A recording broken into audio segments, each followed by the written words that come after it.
Grasses of one kind or another occur almost everywhere, and their seeds are extremely nutritious. After all, grass seeds in the form of wheat and rice feed half the human world. Grass seeds also feed countless wild birds, and in Australia, an entire family, the grassfinches, eats almost nothing else. But there is a catch. Grass seeds contain little moisture, and birds that eat them need frequent access to water. This is especially true in the hotter and drier parts of northern Australia. Here, any small desert waterhole is visited throughout the day by a constant parade of small, lively, colourful birds, each needing to drink every hour or two.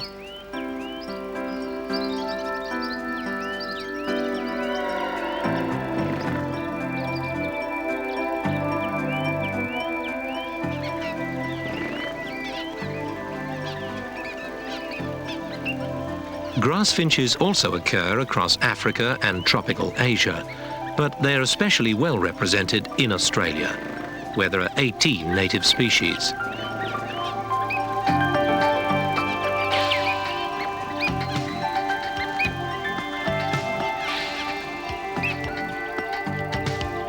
These birds are extremely popular among aviculturists around the world, and one species, the zebrafinch, rivals the budgerigar and the canary as the world's most popular pet bird. Commonest and by far the most widespread of all Australian grassfinches, the zebrafinch occurs almost everywhere except the eastern mountains and coastline. It differs from most species in that there are obvious plumage differences between the sexes. The birds with orange cheek patches here are males, the others are females.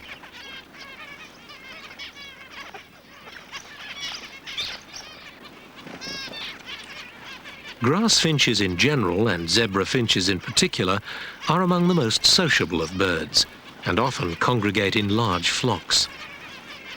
But grassfinches are more than just sociable. Like humans, most birds maintain a sort of personal space around them, seldom invaded except in courtship. Not so the grassfinches, which habitually cuddle freely together in actual physical contact.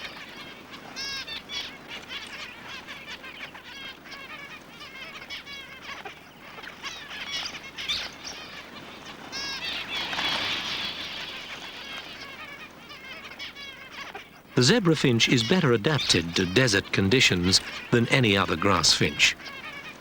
Even so, the birds suffer heat stress in exceptionally hot conditions and resort to gaping and seeking shelter in the shadiest spot available. Gaping produces its cooling effect by allowing evaporation from the moist inner surfaces of the mouth.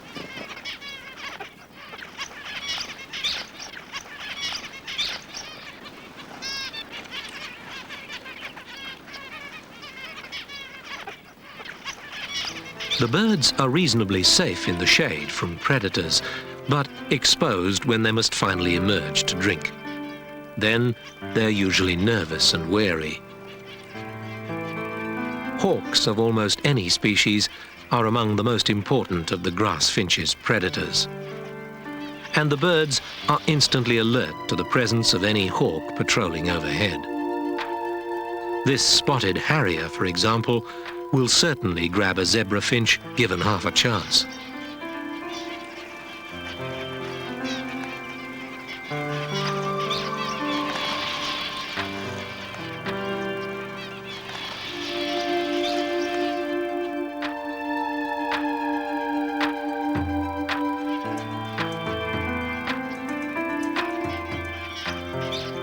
But this is one of the reasons grassfinches gather in mobs. It's good tactics for small, defenseless birds to congregate in flocks.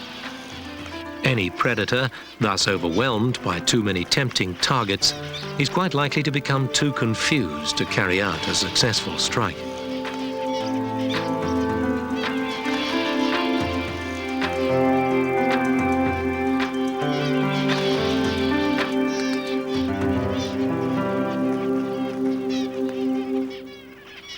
Water is one factor that has changed profoundly in the zebra finch's world since European settlement. Now, artificial water sources in the form of bores and dams are scattered across the landscape, including places where water was seldom available before. These, of course, are built by station owners for watering their cattle and other livestock. But there's plenty to spare for small, thirsty birds. The result has been that grassfinches may now be far more widespread, though not necessarily any more numerous, than they ever were before. Now, few stock dams and bores are without their associated flock of grassfinches, coming frequently to drink.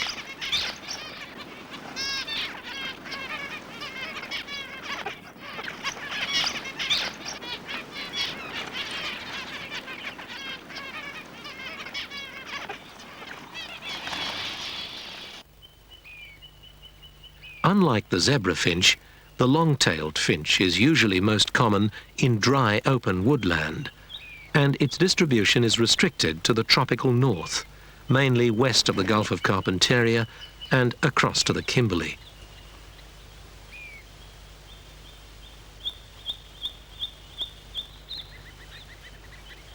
Like the zebra finch, it needs convenient access to water, and it too seems to have profited from the proliferation of bores and stock dams across the north.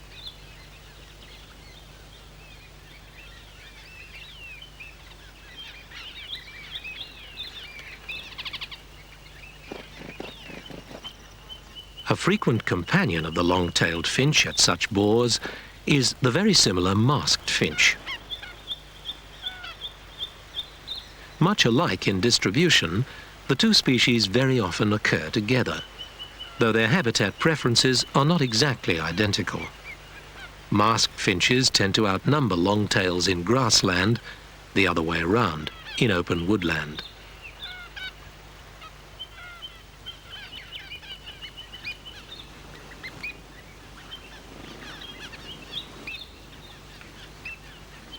Perhaps the easiest way of telling them apart is to note the warm brown head of the masked finch, contrasting with the longtail's blue-grey head.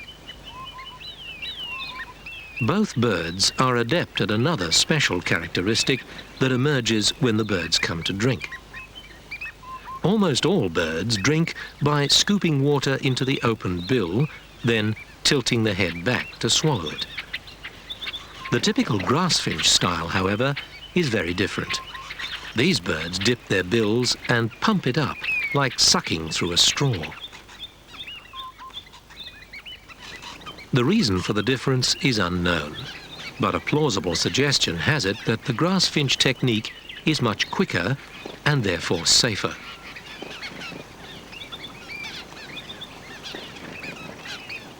But the long-tailed finch in particular adds to this a further advantage in its extraordinary agility.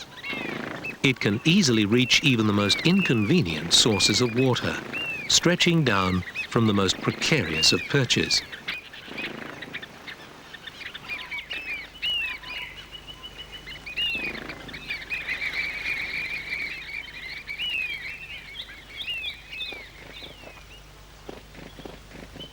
Long-tailed finches tend to harvest their grass seeds directly from the stem during the wet season, but they feed largely on the ground at other times. The distinction seems trivial, but looms large in the lives of grassfinches. Especially in arid regions where the ground is both dry and open, fallen seed is available more or less at any time. But unripe seed on the stem can be harvested only at the appropriate season.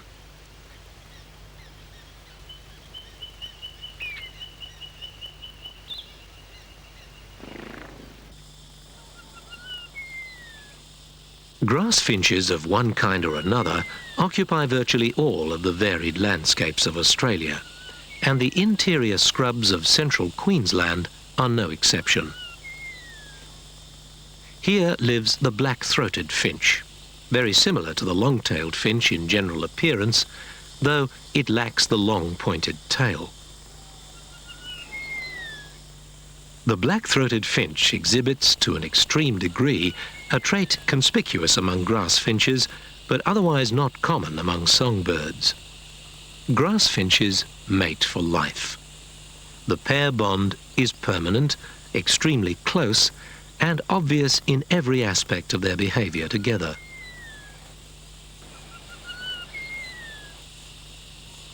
This endearing trait is one of the features that make the grassfinches so popular among aviculturists around the world. But the black-throated finch is exceptional even within this company of devoted couples. In this species, the pair bond is so close that it is quite likely that the two members of this particular pair will never be further apart than this throughout their entire lives.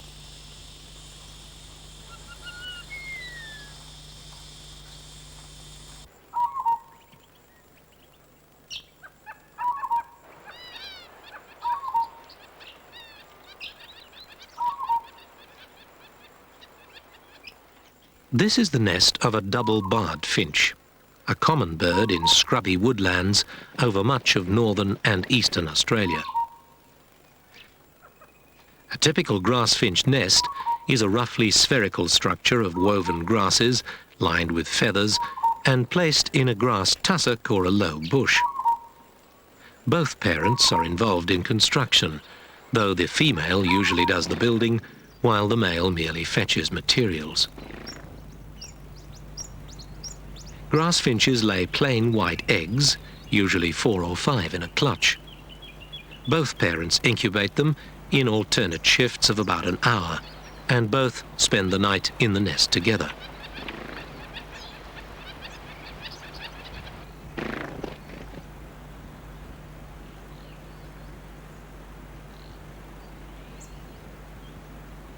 The chicks are fed mainly on seeds, which the parent bird stores in its crop and regurgitates for its brood.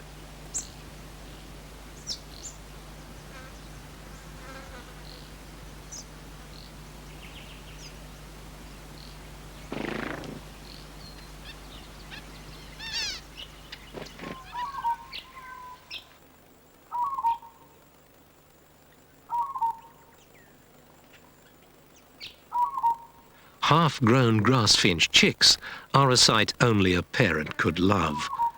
But they do show at least one interesting characteristic. Baby grassfinches have strongly patterned mouth linings, and these strong markings serve to guide the parent's feeding response in the gloom of the nest interior. In some species, such as the Gouldian finch, these markings are so conspicuous as to seem almost luminous.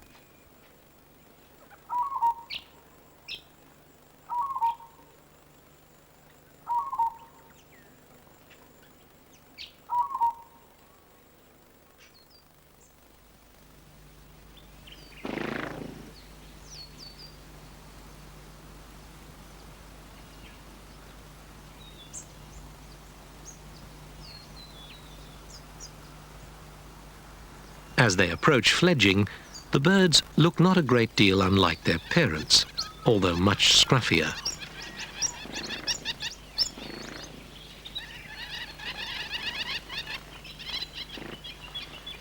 Like other grassfinches, their diet of seeds means that double-barred finches need water frequently, and they visit pools every hour or so to drink and bathe.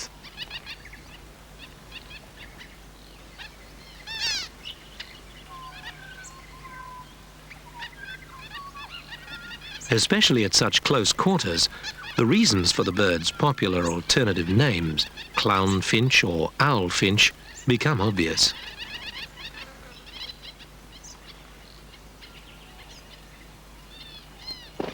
When not breeding, double-barred finches live in groups of only a dozen or two, close-knit but not especially large by grassfinch standards.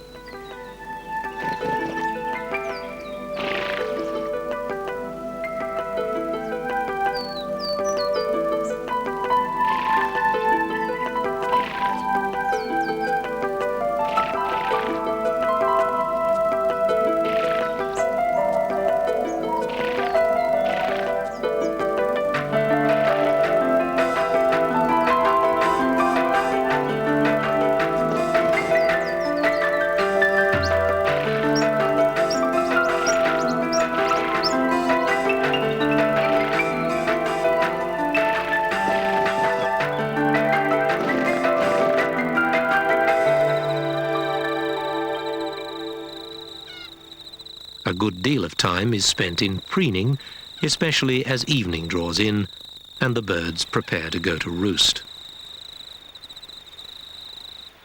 Double bars have a habit, common among grassfinches but rare in other birds, of building special nests in which to sleep at night. These are entirely separate, both in form and function, from the structures in which the young are reared. Pairs share this roost nest throughout the year, but they are also sometimes joined at night by others of their flock, and up to 6 have been found in a single roost nest.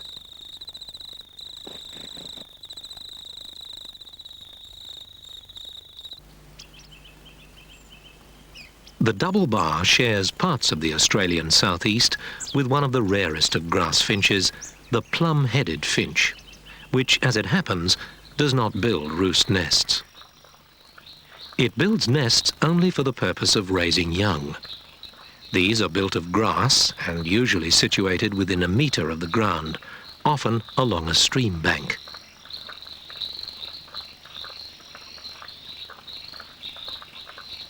They are noticeably smaller than the nests of other grassfinches. In fact, the plumhead builds the smallest and simplest of all grassfinch nests.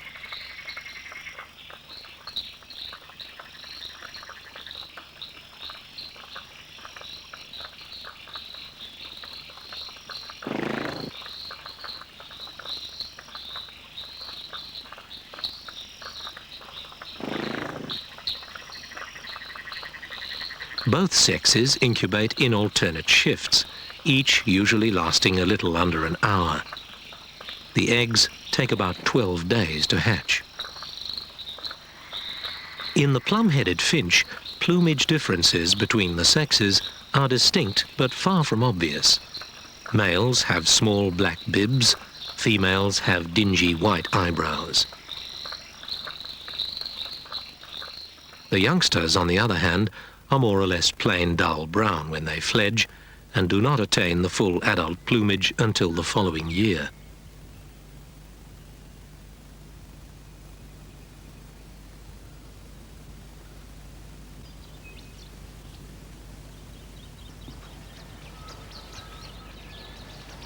Even after they leave the nest, the fledglings are fed by their parents for several weeks before they finally achieve full independence.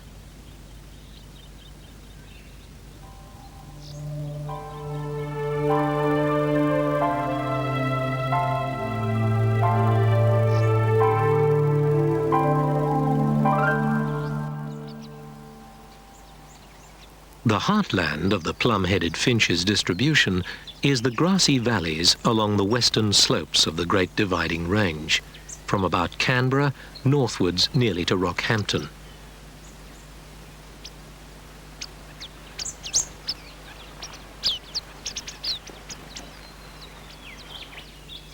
Grassfinches eat seeds either on the stem or on the ground, but several species do both, depending on season and circumstances.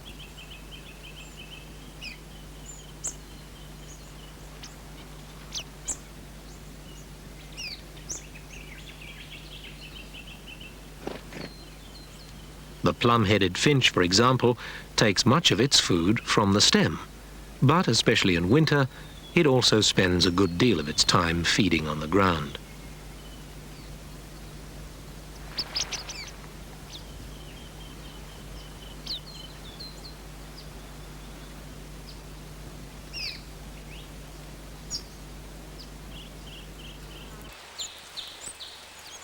Nearly as widespread as the zebra finch, the ubiquitous red-browed finch occurs almost anywhere there is shrubbery, throughout the more humid parts of eastern Australia. It shows little fear of humans, and more than any other of the grassfinches, it is as much at home in back gardens and urban parks as in the most remote rainforests. It has a special fondness for lantana thickets.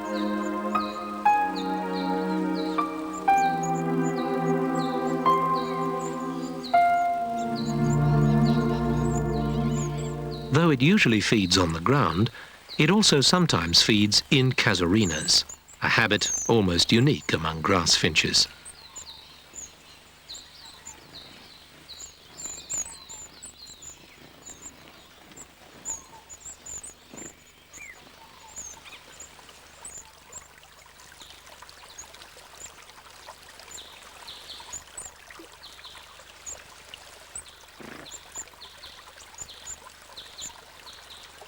Like most small birds, red-brows are extremely cautious about bathing and choose only the shallowest and most secluded pools, especially those close to shrubbery.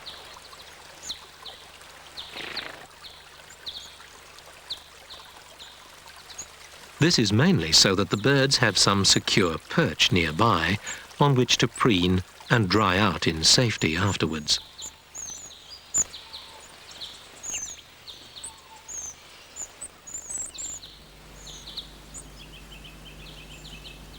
Like many other grassfinches, red-brows frequently preen each other, a habit so unusual among birds that it's distinguished by zoologists under the term allopreening.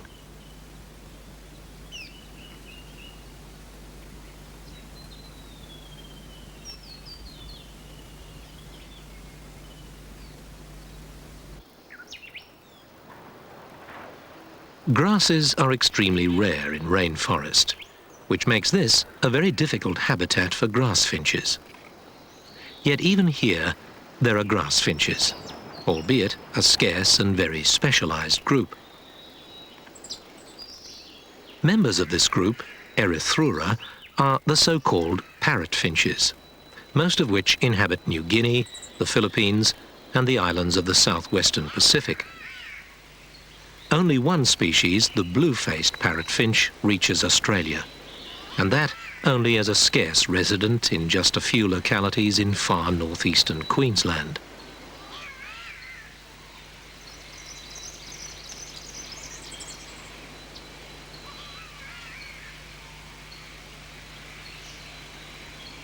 The sexes are alike, but males are usually much brighter in colour than females.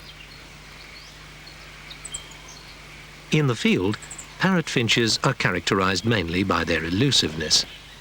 Extremely difficult to see, they are usually glimpsed slipping unobtrusively through the foliage.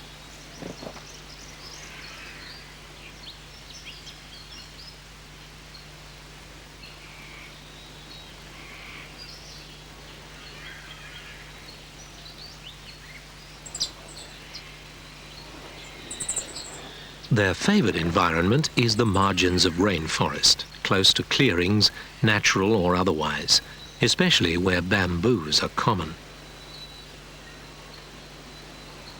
Otherwise, almost nothing is known of the habits and behaviour of this rare bird in Australia. In fact, these images may well be the only motion picture footage of the bird ever obtained.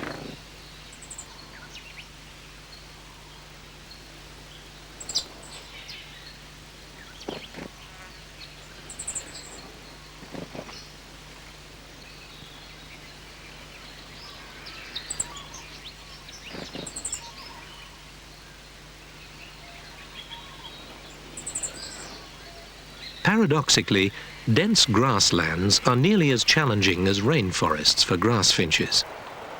There may be plenty of food, but that holds true only while the grass seeds stay on the stalks. Once fallen, they are lost in a jungle of impenetrable stems and effectively denied to the birds.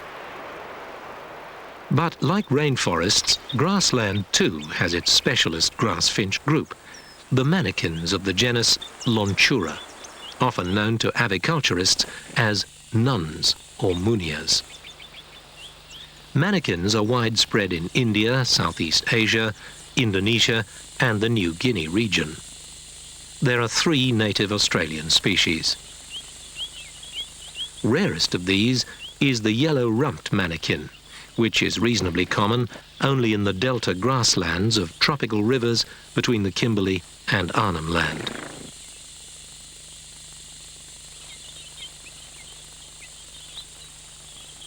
Strongly sociable like all the manakins, it normally occurs in flocks, very often in company with the chestnut-breasted manakin.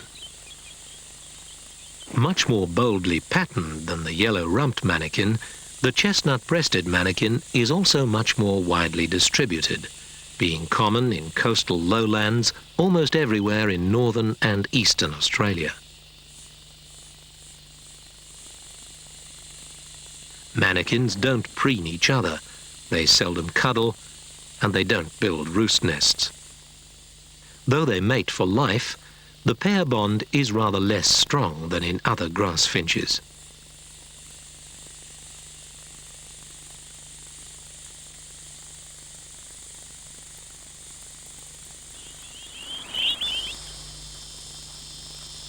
The perch looks precarious, and perhaps it is, but this is the manakin's special world, riding a swaying seed head of grass.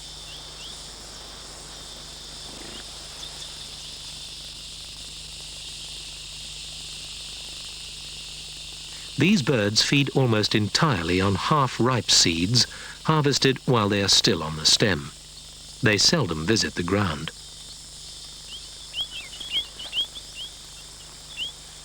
Their reliance on seeds at a particular growth stage enforces a lifestyle that is much more nomadic than is usual in other grassfinches, and the flocks constantly wander in search of grasses coming into seed.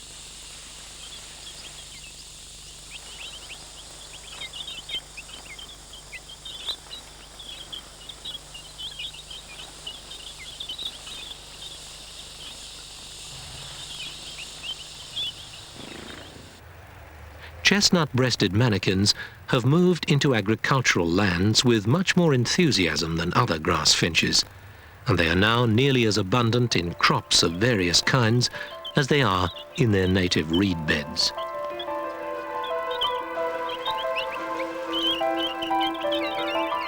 In gregarious and highly mobile birds such as manakins, getting left behind is nearly the worst of all possible fates. So when one flies, the others don't wait round to argue or complain.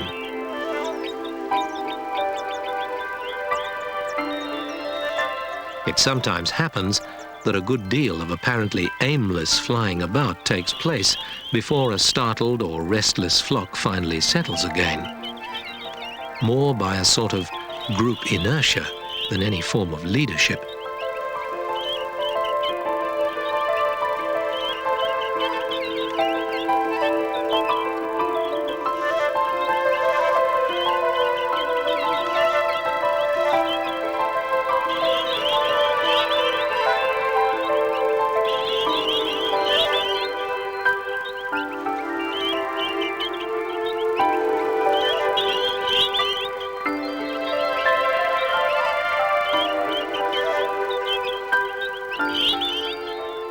Ornithologists believe that the manakins are rather recent self-introduced invaders from overseas. If so, the Pictorella manakin is probably an even earlier colonizer from the same stock. Its stronghold is the interior northwest, and it seems to have been in Australia long enough to evolve many characteristics more suited to a desert environment than to its original grassland home. For example, it's a little more reluctant to associate with other manakins. It tends to be nomadic, scattering in small groups during the wet, though it often gathers in large flocks near the coast in times of drought. It also spends much more time on the ground, eats more ripe rather than unripe seeds, and consumes far more insects than other manakins.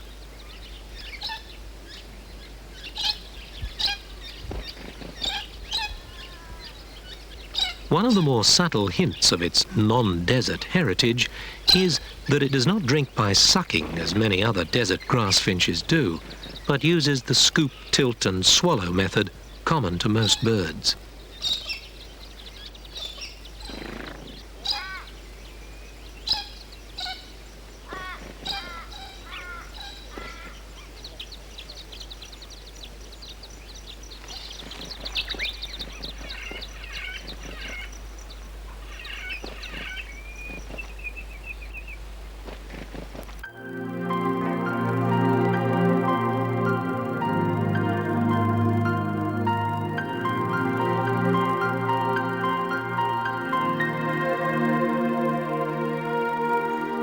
Coastal heaths in southern Australia have this in common with rainforests. Grasses are rare, and both habitats are therefore challenging environments for grassfinches. But these damp southeastern moors are home to the beautiful firetail, which is most common where streams choked with shrubbery meander across low, dense heaths.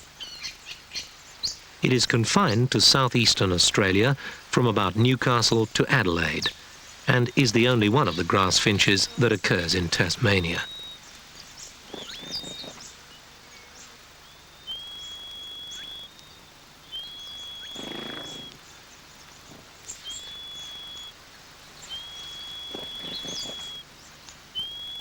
Its solitary habits contrast markedly with other grassfinches.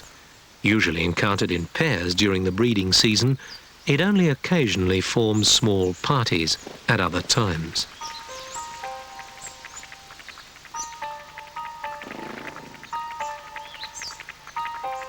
Though the birds will eat any insects, tiny snails, or other small life they might encounter, the bulk of their diet consists of seeds, in search of which they clamber nimbly about in the dense vegetation like miniature parrots.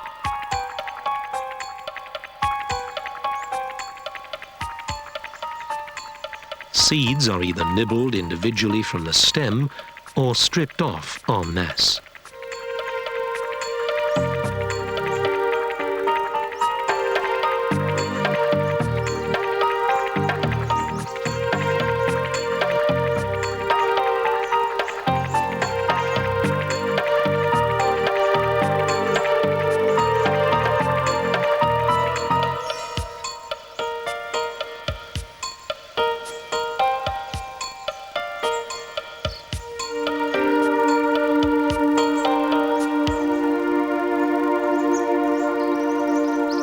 Occasionally, the birds feed on the ground in open areas, gathering seeds and minute insects.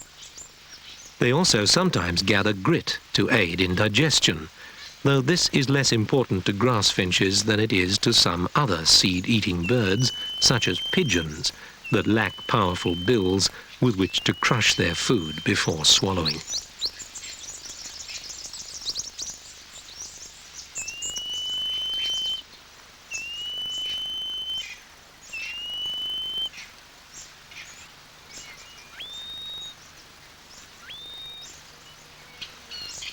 Like other small songbirds, beautiful firetails wait for the most secluded and quietest times, when they feel safest before bathing.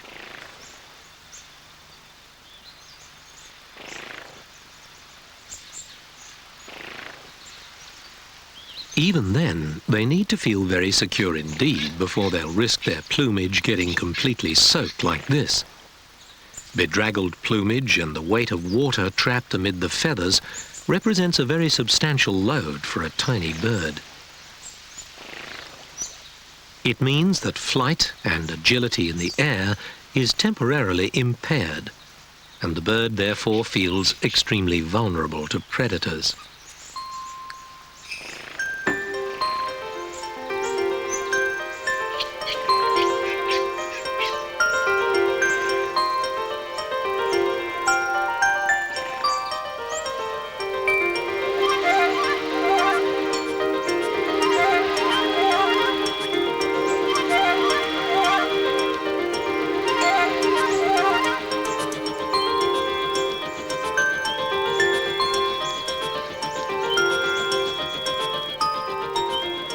The beautiful firetail has a very close relative that occurs only in extreme southwestern Australia. This is the red-eared firetail, and the two species appear almost identical to the casual observer, differing in little more than a small patch of bright red on the face and white blotches rather than bars on the flanks.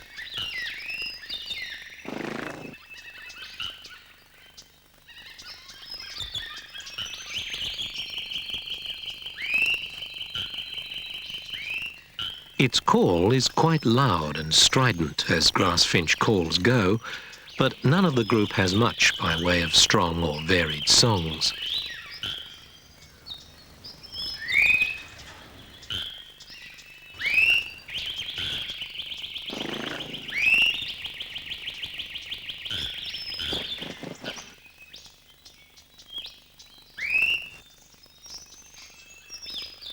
Within its extremely restricted range, it inhabits dense heath and riverside scrub in jarrah forests, mainly between Perth and Bunbury.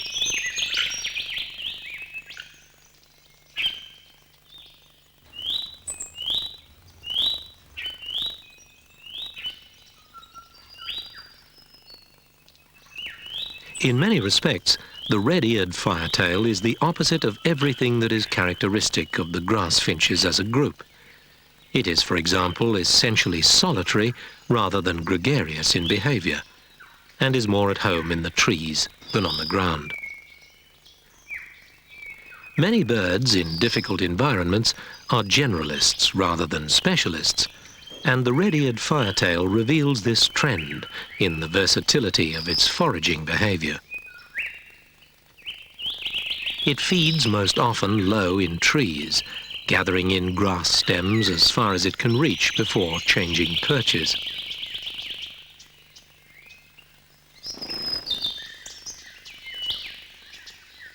However, as here, it also feeds very often on the ground, either in the open or in dense cover, such as this vegetable patch.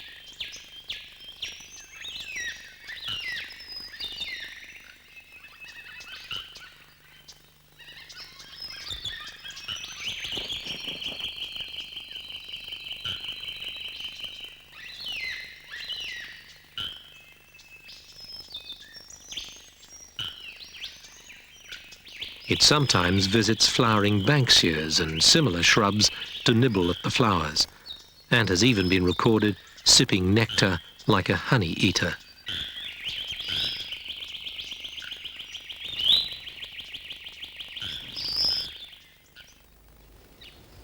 Australian grassfinches are essentially birds of the tropics, but one small group is better represented in the south than in the north. Members of this group have in common a bright red rump and are often referred to as firetails. One species, the painted firetail, inhabits arid spinifex grasslands in the interior, where it's especially common in rugged breakaway country. Painted firetails seldom move far from the vicinity of permanent water, which may explain their curiously patchy distribution. One hint of possibly other origins is that, like the pictorella manakin, the birds drink by sipping rather than sucking.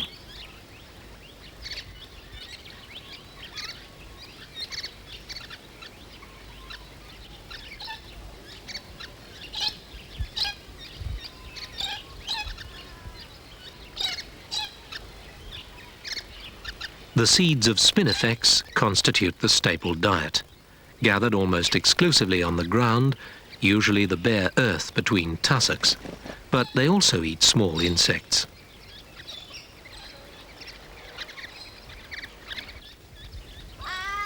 The bill is rather more pointed than is usual in grassfinches, an adaptation for probing for seeds and insects in tiny crevices and between small rocks and pebbles.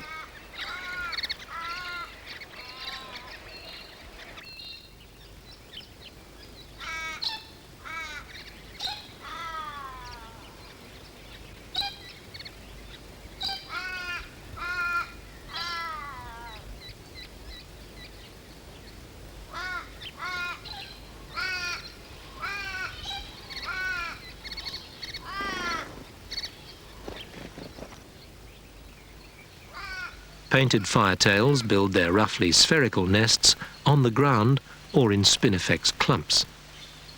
On the ground, the birds sometimes build first a platform of small stones or fragments of wood before starting construction on the nest itself.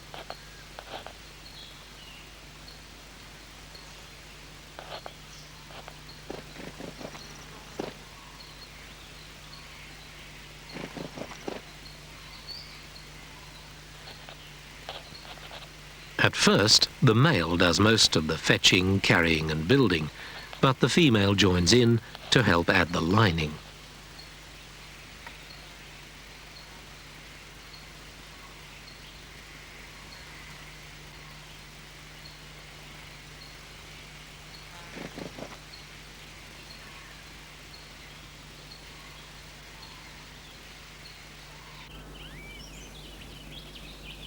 The nest of the closely related diamond firetail is similar in that it too is constructed mainly of grass stems, but differs most obviously in being built usually in a bush or tree, at any height from 1 to 30 meters above the ground. Feathers are often used in the lining. However, one of the most striking aspects of grassfinch behavior happens before the nesting season begins. This is their extraordinary courtship displays, in which the diamond firetail is perhaps the preeminent performer. The details vary from species to species, but the broad outline is similar in all. As the mating season approaches, a courting male begins a dance that consists of a series of rapid bounces up and down on his perch, usually a twig high in a dead tree.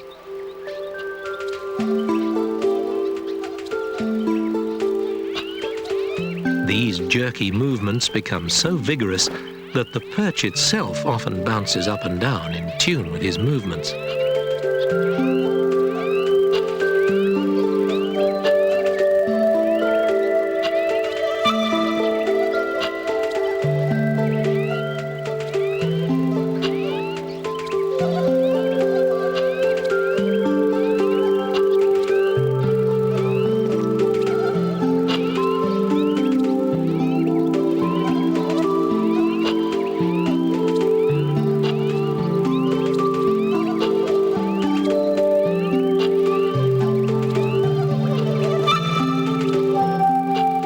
He performs this dance with a grass stem, anything up to 1 meter in length and usually held by one end.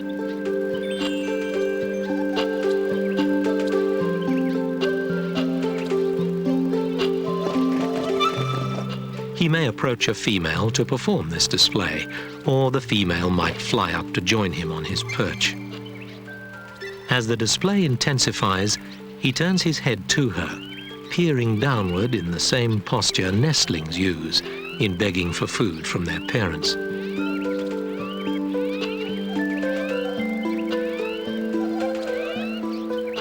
Mating takes place either at the nest or on the display perch.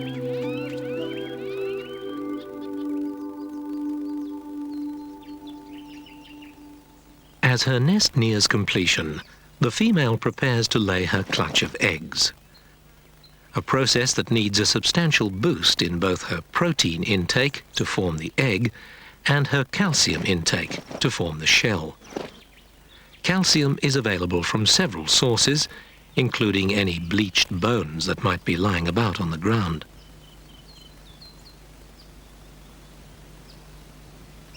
Common in dry, open woodlands throughout southeastern Australia, but not Tasmania, the diamond firetail feeds almost entirely on the ground. The birds usually forage in flocks, even during the nesting season. The problem with seeds as food is that nature sees to it that they are protected with a hard, tough outer covering, or husk. Cereal grains resist even human jaws unless they're first ground into flour. The seeds that grassfinches eat may indeed be much smaller, but not necessarily any easier to crush. This is where the significance of the grassfinch's distinctive conical bill comes in. The fact that it comes abruptly to a short, sharp point means that it delivers formidable leverage at the point where the tips of the mandibles come together, on the same general principle as pliers or garden shears.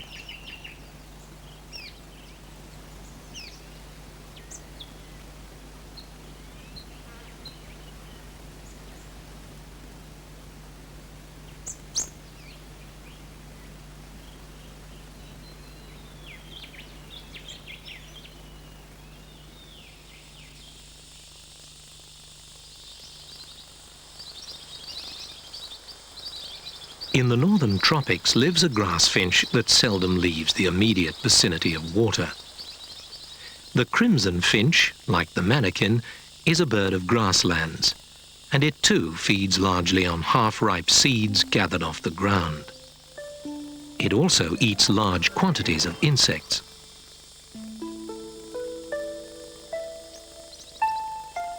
It is in fact perhaps the most insectivorous of all the grassfinches, as this pair committing mayhem on a swarm of aquatic mites enthusiastically demonstrates.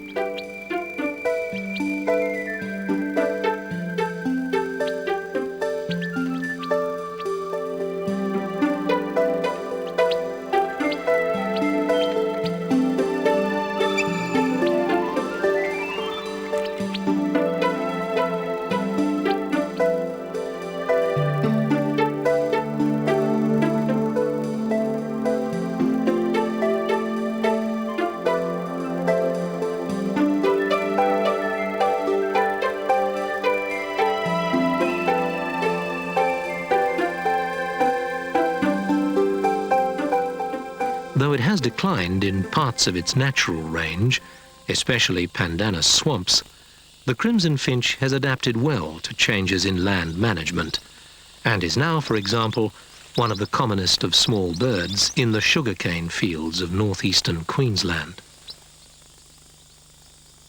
A rather unsociable bird, it lives in family parties rather than flocks.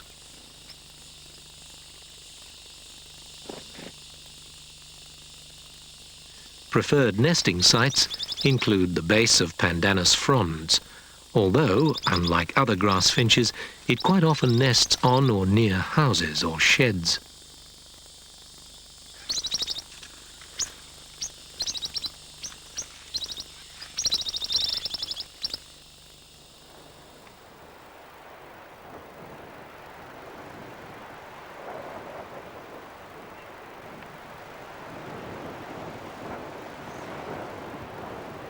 Across much of the tropical north, where the grassfinches reach their greatest diversity, they are very much in decline. Fire may be one of the reasons for this. These days, the effects of natural fires are multiplied many times by fires deliberately lit by humans. It might be true that burning clears the ground and makes seeds easier to find, but on the other hand, it destroys the plants that cast the seed in the first place. The details remain unclear, but there's little doubt that overburning has had far-reaching effects on tropical grasslands, probably to the overall detriment of grassfinches. This glamorous bird may be the chief victim. Once the star finch occurred from Cape York and the vicinity of Rockhampton right across the tropical north to the Pilbara and southward into New South Wales. But the last half-century has seen a severe decline, and it's now common only in the far northwest. Somewhat more than other grassfinches, it favours lush, tall, stream-side grassland of the kind most seriously damaged by fire and slowest to regenerate afterwards. So it seems likely that habitat degradation might be the chief cause of its decline. The starfinch lives in small groups, typically about 20 in number. It is rather sedentary, not given to the nomadic wanderings that characterize several other grassfinch species. It occasionally feeds on insects such as flying termites, but its chief food consists of unripe seeds gathered on the stem. Only when forced by drought or fire does it descend to forage on fallen grass seeds on the ground. Even then, the flocks stay together, young and old alike. Juvenile birds are nondescript brown and can sometimes be difficult to identify if it should happen that there are no adults close by to give the clue to their identity.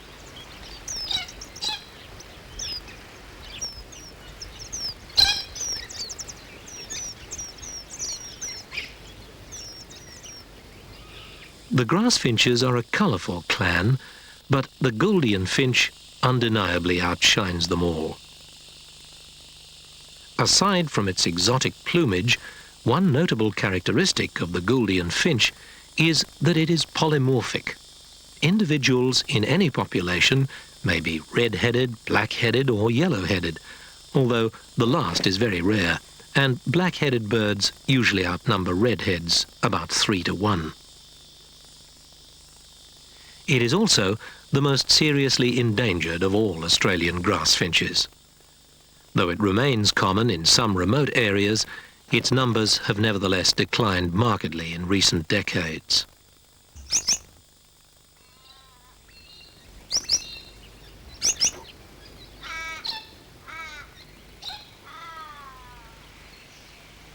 The Gouldian is also notable as the only grassfinch that habitually nests in cavities in trees or termite mounds, although 1 or 2 other species occasionally do so. Often the birds nest in groups of half a dozen pairs or so, and sometimes several pairs may even share the same cavity. The nest itself is rudimentary. Just a few wisps of grass to line the cavity, and sometimes not even that.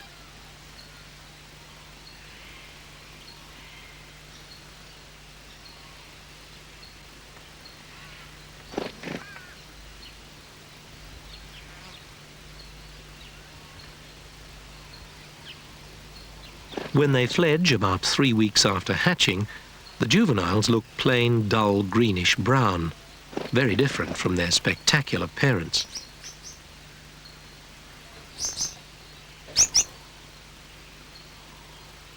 Gouldian finches are partly migratory.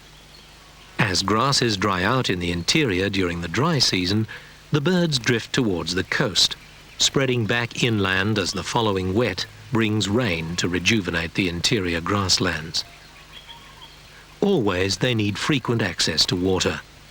In especially hot weather and towards the end of the dry, hundreds may come to drink at the vanishing water holes.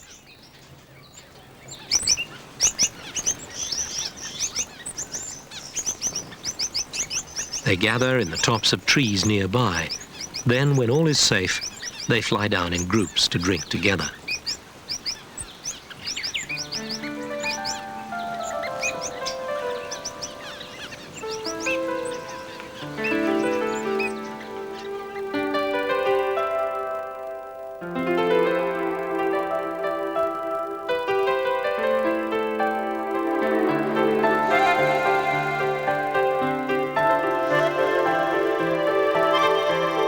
As a group, grassfinches have been affected more than most by the far-reaching changes brought about by European settlement of Australia.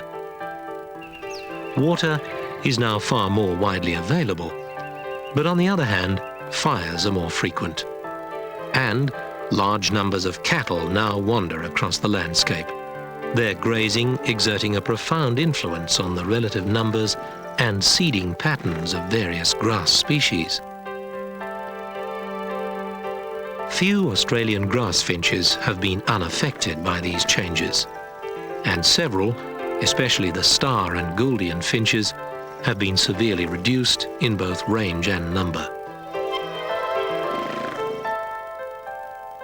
But now, a great deal of research and conservation effort is focused on finding ways of reversing this trend, to ensure that colourful and vivacious sights like this, now so rare, will once again become common across Australia's tropical north.